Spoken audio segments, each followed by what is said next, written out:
Welcome to my YouTube channel Gurukul webinar. Recently China ने एक बहुत ही कंट्रोवर्शियल ड्राफ्ट पेश किया है अपनी संसद में हांगकांग को लेकर, और हमें अब हांगकांग में एक मासिव स्केल पे प्रोटेस्ट देखने को मिल सकते हैं। तो क्या है ये ड्राफ्ट और इसको लेके हांगकांग में इतनी अनसर्टेनिटी क्यों है, ये सब आज हम डिस्कस करने वाले हैं अपने इस लेक्चर में।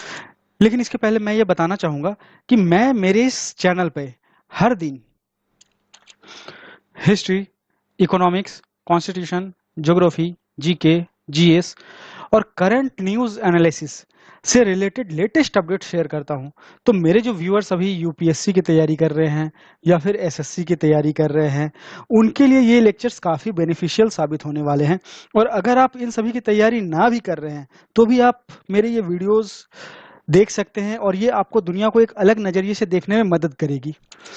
अगर अभी तक आपने मेरे इस चैनल गुरुकुल वेबिनार को सब्सक्राइब या ज्वाइन नहीं किया है तो प्लीज इसे अभी कर लें, और वीडियो अगर अच्छा लगे तो लाइक, कमेंट और शेयर करना न भूलें। तो आज का वीडियो अब शुरू करते हैं। देख लेते हैं कि एक्चुअली में हुआ क्या है। रिसेंटली चाइना ने प्रेजेंट किया है नेशनल सिक्योरिटी ड्राफ्ट अपने नेशनल पीपल्स कांग्रेस में, जो इनकी पार्लियामेंट भी है। और ये नेशनल सिक्योरिटी ड्राफ्ट चाइना को ये अधिकार देता है कि इनके नेशनल सिक्योरिटी ऑर्गन्स ये हांगकांग में ऑपरेट कर पाएं। अब ये पूछोगे कि ये नेशनल सिक्योरिटी ऑर्गन क्या है, तो देखो, किसी भी देश के ऐसे कॉम्प्रिहेंसिव या स्ट्रेटेजिक ऑर्गेनाइजेशंस जो नेशनल इंटरेस्ट या सिक्योरिटी पर काम कर रहे हैं, वो नेशनल सिक्योरिटी ऑर्गन्स का पार्ट होते हैं। जैसे कि भारत के लिए अगर हम देख लें तो भारत में एनआईए है, ईडी है, ये सारे हमारे नेशनल सिक्योरिटी ऑर्गन्स हुए। अभी आप ये सोच रहे होंगे कि चाइना ऐसा आखिर कर क्यों रहा है।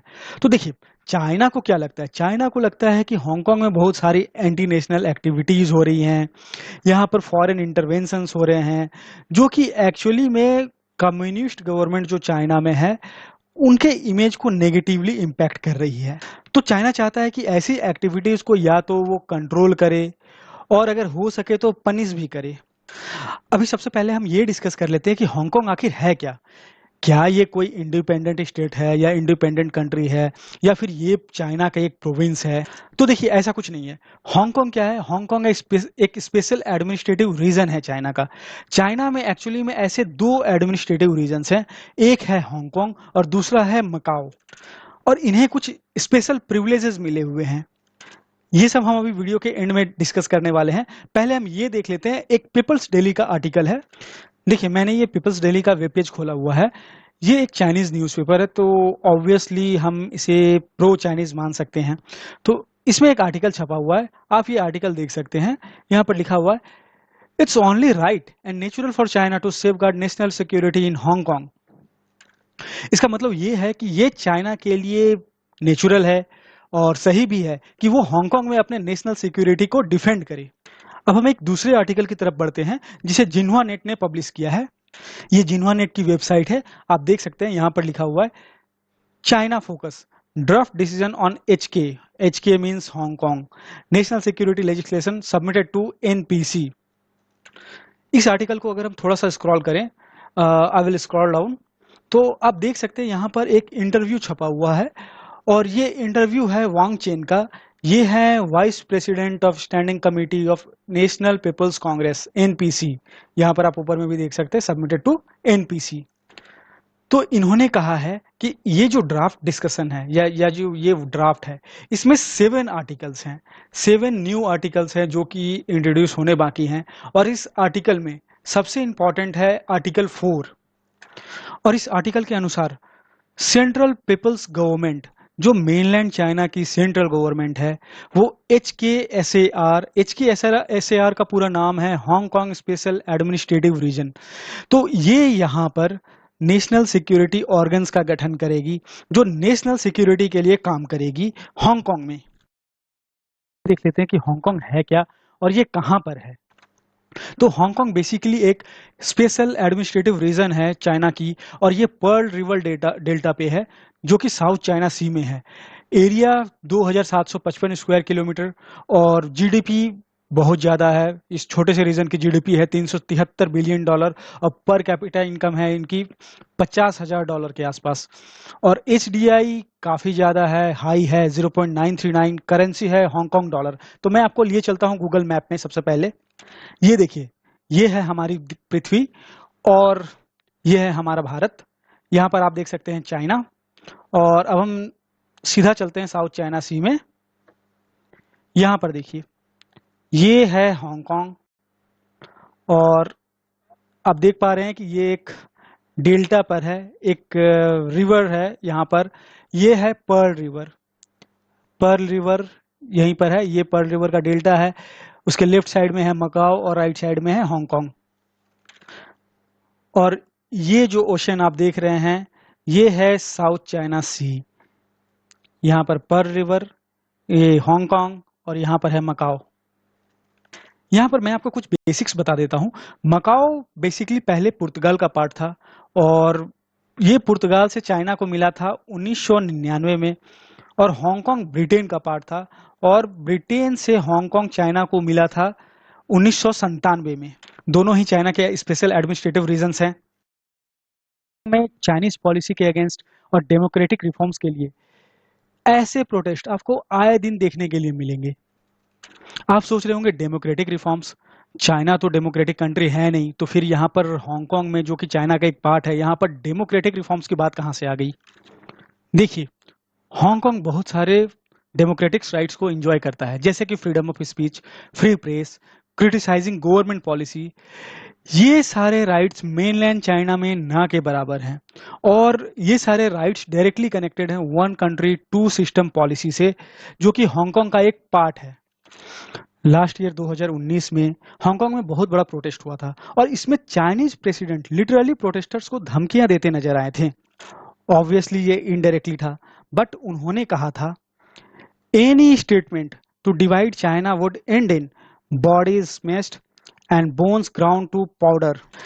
देखिए, ऐसे स्टेटमेंट्स किसी भी कंट्री हेड की तरफ से आना काफी अनफॉर्चुनेट होता है और इस स्टेटमेंट को वर्ल्ड मीडिया ने काफी क्रिटिसाइज भी किया था। इसमें सी जिनपिंग की काफी क्रिटिसिज्म हुई थी। ये मैं आपको बीबीसी के एक आर्टिकल के हिसाब से बता रहा हूं। मैं आपको सीधे लिए चलता हूं उस आर्टिकल की ओर। यहाँ देखिए, ये बीबीसी की एक आर्टिकल है। इसमें ये लिखते हैं president Xi warns of body smashed. और ये स्टेटमेंट उन्होंने अपने देश से नहीं दी है। ये स्टेटमेंट उन्होंने तब दी है जब वो नेपाल के दौरे पे थे और हांगकांग में प्रोटेस्ट चल रहे थे। तो अभी तक हमने देख लिया कि इशू बेसिकली है क्या।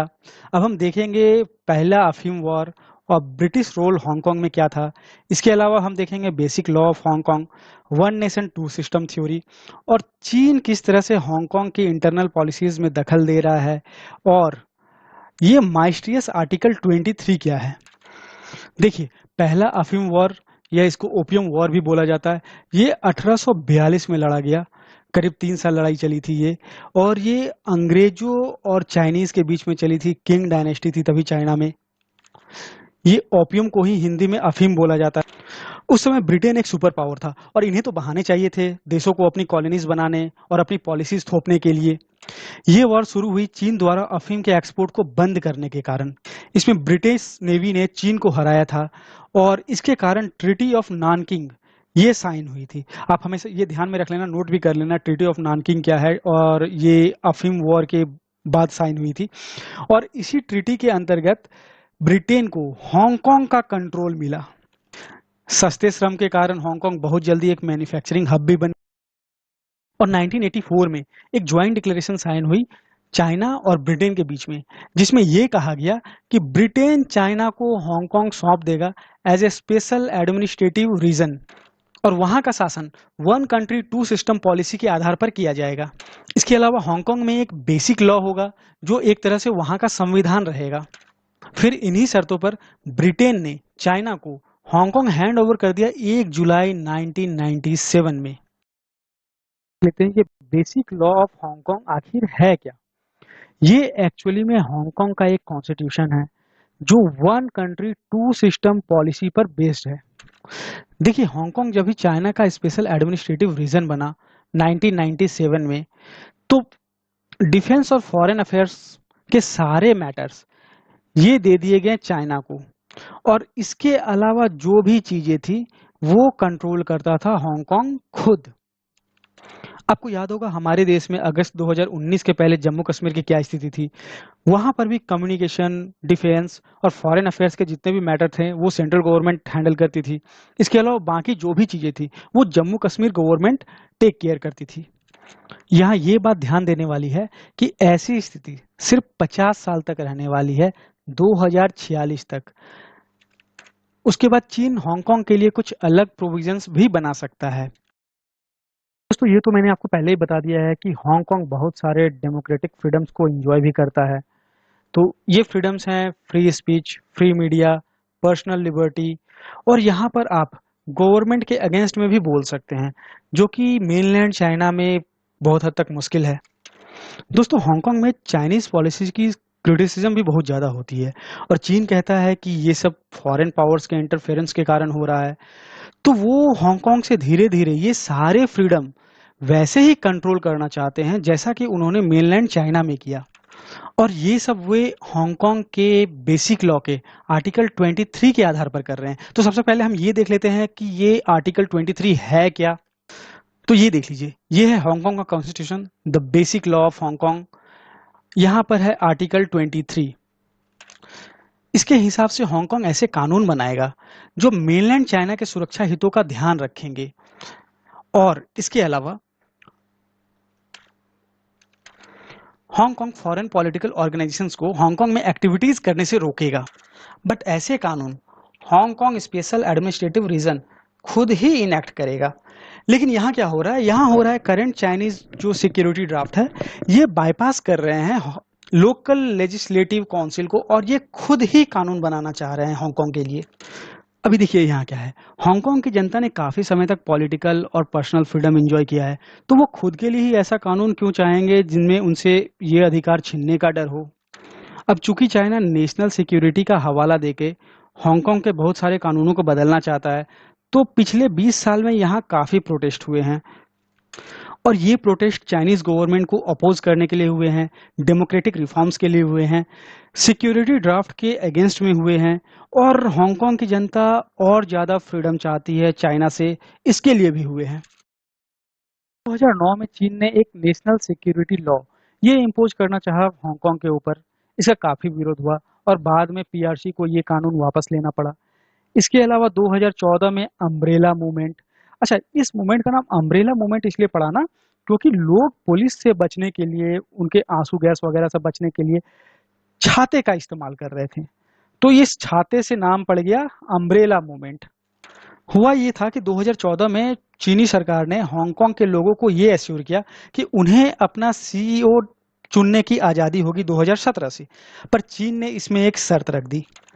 चीन ने ये बोला कि जो भी कोई इस सीईओ पद के चुनाव के लिए खड़ा होगा उसे कम्युनिस्ट पार्टी ऑफ चाइना की अप्रूवल लेनी होगी। अगर ये अप्रूवल उसके पास नहीं है तो वो इस चुनाव के लिए एलिजिबल नहीं रहेगा। अनफॉर्चुनेटली ये प्रोटेस्ट सक्सेसफुल नहीं हो पाया। फिर 2019 में चीन ने एक एक्स्ट्राडिशन ट्रीटी थोपनी चाहिए हांगकांग के ऊपर। इस ट्रीटी के हिसाब से हांगकांग को वांटेड क्रिमिनल्स और भगोड़ों को मेनलैंड चाइना में ट्रायल के लिए भेजना पड़ता। तो इसका भी काफी विरोध हुआ और बाद में चीन को ये कानून भी वापस लेना पड़ा। अब 2020 में हम देख रहे हैं कि नेशनल सिक्योरिटी ड्राफ्ट फिर से प्रपोज किया गया है चाइनीज पार्लियामेंट में, और उम्मीद है कि नेक्स्ट कुछ दिनों में हमें हांगकांग में काफी प्रोटेस्ट देखने के लिए मिलेंगे इसके विरोध में। अच्छा, यहाँ चीन का एक इतिहास रहा है कि वो ऐसे जितने भी आंदोलन होते हैं उनसे काफी क्रूरता पूर्वक निपटता है। हम एक एग्जाम्पल देखेंगे 1989 का। 1989 में चीनी जनता थियाननमेन स्क्वायर में जमा हो गई थी ज्यादा डेमोक्रेटिक राइट्स के लिए और ज्यादा फ्रीडम के लिए। इवन ये डेमोक्रेसी की डिमांड कर रहे थे। आपको पता होगा कि चीन में कम्युनिज्म है, वहां डेमोक्रेसी नहीं है।